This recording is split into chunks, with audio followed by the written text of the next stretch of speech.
Hello' everyone আজিৰ কাহিনীটো হ'ল এজন শিক্ষয়িত্ৰী আৰু এজন ছাত্ৰৰ মাজত হোৱা প্ৰেমৰ সম্পৰ্কৰ বিষয়ে য'ত ছাত্ৰজনে তেওঁৰ প্ৰেম পাবৰ বাবে যিকোনো পৰ্যায়লৈ যাব পাৰে।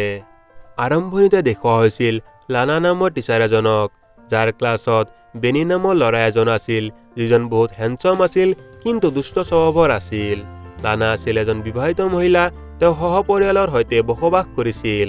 কিন্তু সদায় যেতিয়া লানা ক্লাছ কৰিছিল, বেনিয়ে লানাৰ পিনি এইদৰে চাইছিল যেন বেনিয়ে লানাৰ প্ৰতি আকৰ্ষিত হৈছে। পিছত লানাও বেনিৰ প্ৰতি আকৰ্ষিত হয় যদিও তাই চিন্তিত হয়, কাৰণ তাই আছিল এজনী শিক্ষয়িত্ৰী আৰু বেনি হ'ল তেওঁৰ ছাত্ৰ। কেতিয়াবা বেনি লানাৰ ইমান কাষ চাপি যায় যে লানাই নিজৰ ওপৰত কণ্ট্ৰল হেৰুৱাই পেলায়। সেইবাবে এই এট্ৰেকশ্যনৰ পৰা আঁতৰি থাকিবৰ বাবে লানাই যিকোনো পৰ্যায়লৈ যাবলৈ সিদ্ধান্ত লয় আৰু যিমান পাৰিছিল বেনিৰ পৰা আঁতৰি থাকিবলৈ চেষ্টা কৰিছিল। এদিনাখন লানাই নিজৰ সকলো ষ্টুডেণ্টকে কুৱেশ্যন পেপাৰ বিলাই দি তেওঁলোকক লিখিবলৈ দিয়ে। তেতিয়া লানাই দেখা পায় যে বেনিয়ে নিজৰ পেপাৰটোত একোৱেই লিখা নাই আৰু তেওঁৰ পিনে চাই আছে। এইখিনি চাই লানাই তেওঁক ইগন'ৰ কৰে আৰু অন্য দিশে দেখিবলৈ লয়। তাৰপিছত লানাই নিজৰ ছোৱালীজনীক স্কুলৰ পৰা ল'ব যায়, য'ত তেওঁৰ ছোৱালীজনীয়ে কয় যে স্কুল বহুত বৰিং আছিল।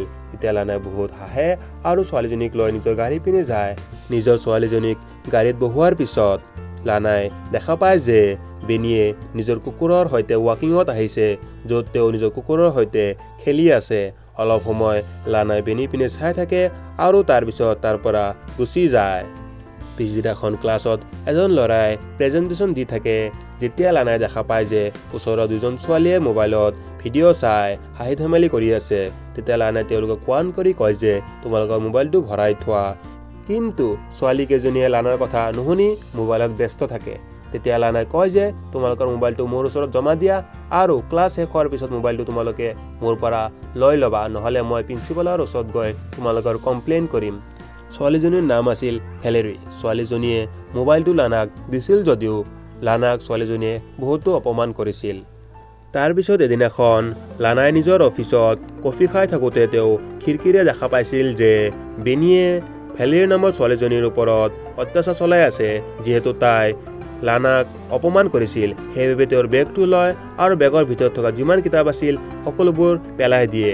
তাৰপিছত বেনিয়ে ছোৱালীজনীৰ চাইকেলটো লৈ তাৰ পৰা দলিয়াই দিয়ে, যিখিনি লানাই ভাল পোৱা নাছিল। তাৰপিছত লানাই নিজৰ ষ্টাফৰ টিচাৰ এজনৰ লগত কথা পাতে আৰু তেওঁ সুধিছিল যে তেওঁক বেনি ল'ৰাজন কেনেকুৱা লাগে। কিন্তু উত্তৰত সেই ষ্টাফজনে মৌন হৈ থাকে, কাৰণ তেওঁ বেনিৰ বিষয়ে বেছি জনা নাছিল। সেইবাবে তেওঁ একোৱেই নকয় আৰু কয় যে তুমি চিন্তা কৰিব নালাগে, সকলো ঠিক হৈ যাব। পিছৰ দিনাখন ক্লাছ শেষ হোৱাৰ পিছত লানাই বেনিক লগ পাই কয় যে মই তোমাৰ লগত কিবা এটা কথা ক'ব বিচাৰোঁ। তাৰপিছত লানাই বেনিক এটা খালী কোঠাত লৈ যায়, য'ত তেওঁলোকে অকলে আছিল। লানাই বেনিৰ খা খবৰ সোধাৰ পিছত তেওঁক সুধিছিল যে তেওঁৰ স্কুলত কেনেকুৱা লাগি আছে, স্কুল ভালে ভালে গৈ আছেনে। কিন্তু বেনিয়ে লানাৰ কোনো প্ৰশ্নৰ উত্তৰ দিয়া নাছিল। ওলোটা তেওঁ লানাক কুৱেশ্যন সুধিছিল যে আপুনি মোৰ পৰা কি বিচাৰে। তেতিয়া লানাই কয় যে মোৰ তোমাৰ প্ৰতি চিন্তা আছে, কিন্তু তুমি নিজৰ ক্লাছৰ ছোৱালীজনীৰ লগত এনেকুৱা কৰাটো উচিত হোৱা নাছিল।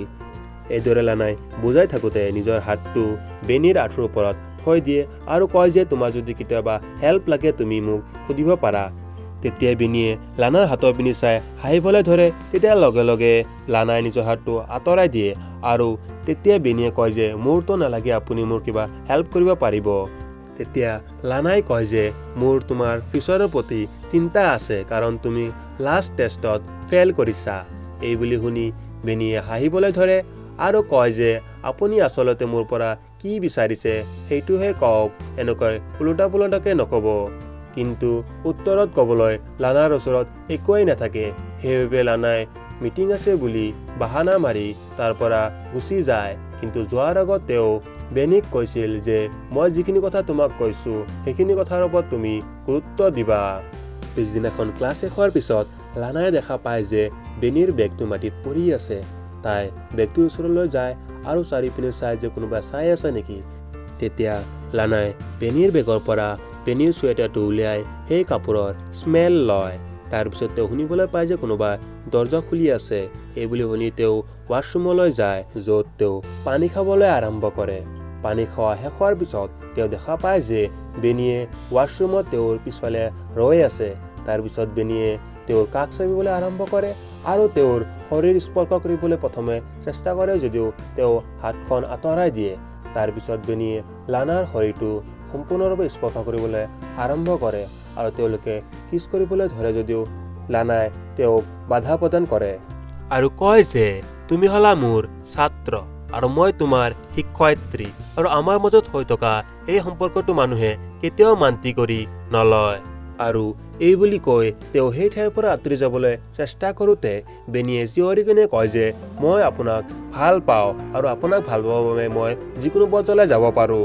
তেতিয়া লানাই কয় যে তুমি যদি মোৰ লগত এনেকুৱা লাগি থাকা তেতিয়া মই তোমাৰ এগেইনষ্টত প্ৰিন্সিপালৰ ওচৰত কমপ্লেইন দিম।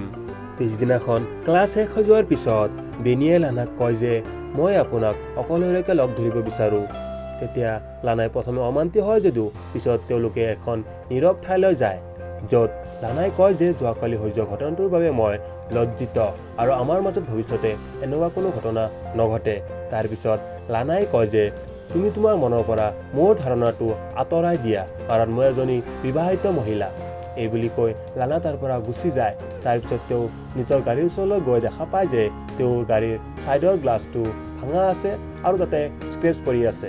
গাড়ীটোৰ বিষয়ে যেতিয়া লানাৰ পতিয়ে লানাক সুধিছিল তেতিয়া লানাই কৈছিল যে মোৰ এটা সৰু এক্সিডেণ্ট হৈছিল, সেইবাবে গাড়ীটোত অলপমান স্ক্ৰেচ পৰিছে আৰু ছাইড গ্লাছটো ভাঙিছে। পিছত এদিন এখন ক্লাছত বেনীয়ে লানাক প্ৰশ্ন সুধি কয় যে আপুনি স্কুল এৰিব বিচাৰিছে নেকি? মই আপোনাক প্ৰিন্সিপাল ৰুমত যোৱা দেখা পাইছিলোঁ, সেইবাবে সুধিছোঁ। এই বুলি কৈ তেওঁ ঠাট্টা কৰে আৰু গোটেই ক্লাছে ইয়াৰ ওপৰত হাঁহিবলৈ আৰম্ভ কৰে। ইয়াৰ উপৰিও সেইদিনাখন বেনীয়ে লানাৰ বহুতো অপমান কৰে। সেইবাবে লানাই বেনীৰ বেগটো লৈ ক্লাছৰ বাহিৰলৈ দলিয়াই দিয়ে আৰু তাৰপিছত নিজেও ক্লাছৰ পৰা উলিয়াই যায়। পিছদিনাখন লানাই যেতিয়া নিজৰ সৰু ছোৱালীটোক পঢ়াই থাকে তেতিয়া তেওঁলোকৰ লেণ্ডলাইনত কোনোবাই ফোন কৰে। বাৰে বাৰে যেতিয়া তেওঁ ফোনখন ৰিচিভ কৰে তাৰ উত্তৰত কোনোৱে একোৱে মাত মতা নাছিল।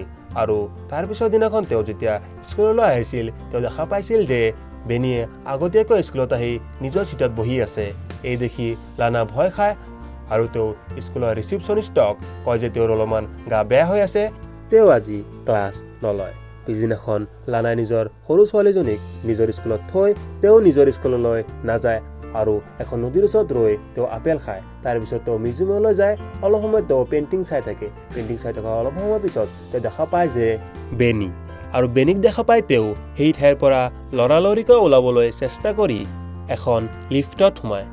কিন্তু সেই লিফ্টত বেনীও সোমাই আহে আৰু তেওঁ কয় যে মই আপোনাক বহুতো মিছ কৰি আছিলোঁ। এই বুলি কৈ বেনীয়ে লানাৰ শৰীৰ স্পৰ্শ কৰিবলৈ আৰম্ভ কৰে আৰু লানা উত্তেজক হয় কিছ কৰিবলৈ আগুৱাই আহে যদিও তেওঁৰ সচেতনতা জাগে আৰু তেওঁ ৰৈ যায়। তাৰপিছত লানাই সপোনত চাই যে তেওঁ নিজৰ পৰিয়ালৰ পৰা দূৰ হৈ গৈছে। তেওঁ বহুত ভয় খাইছিল আৰু তেওঁৰ টোপনি ভাঙি পৰিছিল। পিছদিনাখন লানাই বুদ্ধি কৰি প্ৰিন্সিপাল ৰুমৰ পৰা আহিবলগীয়া পৰীক্ষাৰ কুৱেশ্যন পেপাৰ চুৰি কৰি লাঞ্চৰ সময়ত কোনো নথকাৰ সুযোগ লৈ সেই কুৱেশ্যন পেপাৰটো বেনীৰ বেগত ভৰুৱাই দিছিল। পিছত লানাই দেখা পাইছিল যে স্কুলৰ ছিকিউৰিটিয়ে বেনীক প্ৰিন্সিপাল ৰুমলৈ লৈ গৈ আছে আৰু বেনীক স্কুলৰ পৰা উলিয়াই দিয়া হৈছে।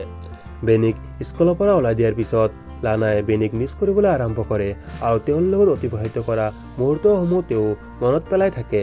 এদিনাখন যেতিয়া লানাই নিজৰ সৰু ছোৱালীজনীৰ সৈতে শ্বপিং কৰিবলৈ যায় তাত তেওঁৰ ছোৱালীজনী হেৰুৱাই যায়। পিছত যেতিয়া লানাই CCTV ফুটেজ চেক কৰে তাত তেওঁলোকে বেনীক দেখিবলৈ পায় আৰু লানা ভয় খাই যায়। পিছত যেতিয়া লানাৰ পতিয়ে লানাক ফোন কৰি কয় যে তেওঁলোকৰ ছোৱালী ঘৰতে আছে তেতিয়া তেওঁ অলপমান শান্তি পায়। সিদিনাখন নিশা শুই থকা অৱস্থাত লানাই কিবা এটা শব্দ শুনিবলৈ পায়। তাৰপিছত তেওঁ তাৰ পৰা উঠি সেই শব্দৰ ওচৰত বিচাৰি যায় যদিও তেওঁ সেইটো এটা কল্পনাহে আছিল। পিছত তেওঁ ঘৰৰ দৰ্জাখন তালা লগাই কল্পনা কৰিবলৈ আৰম্ভ কৰে যে তেওঁ বেনীৰ সৈতে যৌন সম্পৰ্কত লিপ্ত হৈছে। এইদৰে গোটেই নিশা পাৰ হৈ যায়। পিছদিনাখন দেখিবলৈ পোৱা যায় যে লানাই বেনীৰ ঘৰৰ বাহিৰ পিনে নিজৰ গাড়ীখন পাৰ্ক কৰি ৰৈ আছে। আৰু যেতিয়া তেওঁ দেখিবলৈ পায় যে বেনিয়ে নিজৰ স্কুটাৰখন লৈ ওলাই আহিছে, তেতিয়া লানাই বেনিক ফলো কৰিবলৈ আৰম্ভ কৰে আৰু এক জনশূন্য ঠাইত লানাই বেনিৰ গাড়ীখনক খুন্দিয়াই বেনিৰ এক্সিডেণ্ট কৰাই দিয়ে আৰু অলপ সময় দূৰলৈ তেওঁ গাড়ী ড্ৰাইভ কৰি গাড়ীৰ পৰা উলিয়াই পৰে। ইয়াৰ পৰা জানিব পাৰি যে লানাই নিজৰ পৰিয়ালটো ৰক্ষা কৰিবৰ বাবে যিকোনো পৰ্যায়লৈ যাব পাৰে আৰু বেনিৰ নিচিনা ল'ৰাৰ পৰা হাত সাৰি থাকিব পাৰে। মুভিখনৰ কাহিনীৰ বিষয়ে জানি আপোনাৰ কেনেকুৱা লাগিল, আপোনাৰ নিজৰ মন্তব্য কমেণ্ট কৰি জনাব। ভিডিঅ'টো ভাল লাগিলে এটা লাইক কৰি দিব আৰু চেনেলটো ছাবস্ক্ৰাইব কৰি দিব, পাৰিলে শ্বেয়াৰো কৰিব। ধন্যবাদ।